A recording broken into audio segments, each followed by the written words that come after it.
Hi അസ്സലാമു അലൈക്കും. അപ്പോൾ ഇന്നത്തെ വീഡിയോ നമുക്ക് ബീഫ് മന്തി വീട്ടിലൊക്കെ പെട്ടെന്ന് എങ്ങനെ തയ്യാറാക്കി എടുക്കാമെന്നുള്ള വീഡിയോ ആയിട്ടാണ് വന്നിട്ടുള്ളത്. അപ്പോൾ അതിനായിട്ട് കുക്കറിലേക്ക് 3 ടേബിൾ സ്പൂൺ സൺഫ്ലവർ ഓയിൽ ഒഴിച്ചിട്ടുണ്ട്.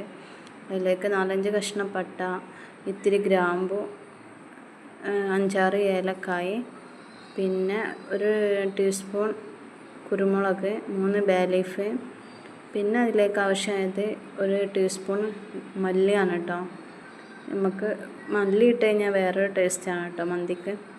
അതേപോലെ തന്നെ 1/2 ടീസ്പൂൺ വലിയ ജീരകവും 1/2 ടീസ്പൂൺ ചെറിയ ജീരകം കൂടി ചേർത്തിട്ട് നന്നാക്കി വഴറ്റിയെടുക്കുക കേട്ടോ.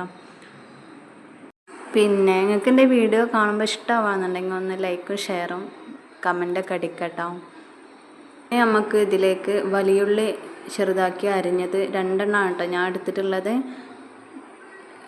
വലിയ ഉള്ളി 2 വലിയ ഉള്ളിയാണ് ഞാൻ എടുത്തിട്ടുള്ളത്. അത് ചെറുതാക്കി അരിഞ്ഞ് ചേർത്ത് കൊടുക്കാം. നന്നായി വഴന്ന് വരുമ്പോൾ അതിലേക്ക് ഇഞ്ചി വെളുത്തുള്ളിയും ചേർത്ത് കൊടുക്കാം. ചുവപ്പ് കളറ് മുളക് പൊടി ആയതാണ്. പിന്നെ 1 മാഗി ക്യൂബാണ് കേട്ടോ, 2 കട്ട മാഗി ക്യൂബ് ഇട്ടിട്ടുണ്ട്. 1.5 ടീസ്പൂൺ മുളക് പൊടിയാണ് ഇട്ടിട്ടുള്ളത് കേട്ടോ. പിന്നെ നിങ്ങൾക്ക് കുരുമുളകും ചേർത്ത് കൊടുക്കാം. ഞാൻ ഇത്തിരി കുരുമുളക് ചേർത്ത് കൊടുക്കുന്നുണ്ട്. പിന്നെ 4-5 ടേബിൾ സ്പൂൺ തൈര് ചേർക്കുന്നുണ്ട് കേട്ടോ, തൈര്. പിന്നെ അതേപോലെ തന്നെ ഇത്തിരി സുർക്ക, 1 ടീസ്പൂണൊക്കെ സുർക്കയും ചേർത്തിട്ടുണ്ട്. പിന്നെ മല്ലിയില, മല്ലിച്ചപ്പ്, പുതിന 1 പിടി ചേർത്ത് കൊടുത്തിട്ടുണ്ട്. നന്നായിട്ട് നല്ലോണം മിക്സാക്കി കൊടുക്കുക കേട്ടോ. മിക്സാക്കിയതിന് ശേഷം ഫുള്ള് തീയിലിട്ടിട്ട് 6 വിസിൽ വരുന്നവരെ വേവിക്കുക കേട്ടോ. ഫുൾ തീയിലിട്ടിട്ട് പിന്നെ അരമണിക്കൂർ സിമ്മിലാക്കിയിട്ട് വെച്ചുകൊടുക്കാം. എന്നിട്ട് പിന്നെ ആവി പോകുന്നത് വരെ വെയിറ്റ് ചെയ്യുക കേട്ടോ, തുറക്കാതെ. അപ്പോഴേക്കും നമ്മൾ ബീഫ് നല്ല റെഡി ആയിട്ടുണ്ടാവും.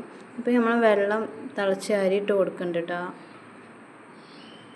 അപ്പോഴേക്കും നമ്മൾ ബീഫ് വെന്തിട്ടുണ്ട്. ബീഫൊക്കെ നല്ല അടിപൊളിയായിട്ട് വെന്തിട്ടുണ്ട്. അപ്പോഴേക്കും നമുക്ക് ചോറ് വേകുമ്പോഴേക്കും നമുക്ക് എന്താക്കാം, ബീഫ് ഫ്രൈ ചെയ്തെടുക്കണം കേട്ടോ. ഇത് നിർബന്ധമില്ല, ഇങ്ങനെ ആക്കി കഴിഞ്ഞാൽ പ്രത്യേക ഒരു ടേസ്റ്റാണ്. ബീഫ് കഴിക്കാനും കാണാനും ഒക്കെ നല്ലൊരു ടേസ്റ്റാണ്. അപ്പോൾ നമ്മൾ ചോറ് ഇവിടെ വെന്തിട്ടുണ്ട്. ഇനി ബാക്കി നമ്മൾ കുക്കറിലുള്ള കറി ഉണ്ടല്ലോ, അത് നമ്മൾ ചോറ് നമ്മൾ ദമ്മിടുന്ന പാത്രത്തിലേക്ക് ഒഴിച്ചു കൊടുക്കുക കേട്ടോ. ആ കറി ലാസ്റ്റ് കൂട്ടി ഇളക്കുമ്പോൾ നല്ല ടേസ്റ്റ് കിട്ടാൻ വേണ്ടിയിട്ടാണ് അങ്ങനെ ചെയ്യണത്. നമ്മൾ ലെയറായിട്ട് അങ്ങനെ ചെയ്യുകയാണെങ്കിലും അത്രയും ടേസ്റ്റ് ഉണ്ടാകും. പിന്നെ നമുക്ക് വേണമെങ്കിൽ കളറ് കൊടുക്കട്ടോ. ഞാൻ ഇപ്പോൾ കാണാൻ വേണ്ടിയിട്ടൊരു ചൊറുക്കിനൊക്കെ വേണ്ടിയിട്ട് കൊടുത്തതാണ്, നിർബന്ധമില്ല അതൊന്നും.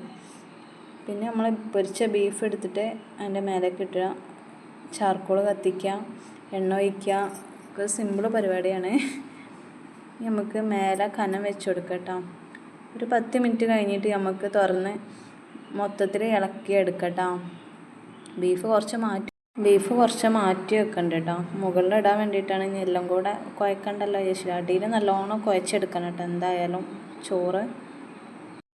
അപ്പോൾ ഈ രീതിയിലാണോ നിങ്ങളൊക്കെ ഉണ്ടാക്കുന്നത്, എങ്ങനെയാണെന്നൊക്കെ ഒന്ന് അഭിപ്രായം പറയണേ.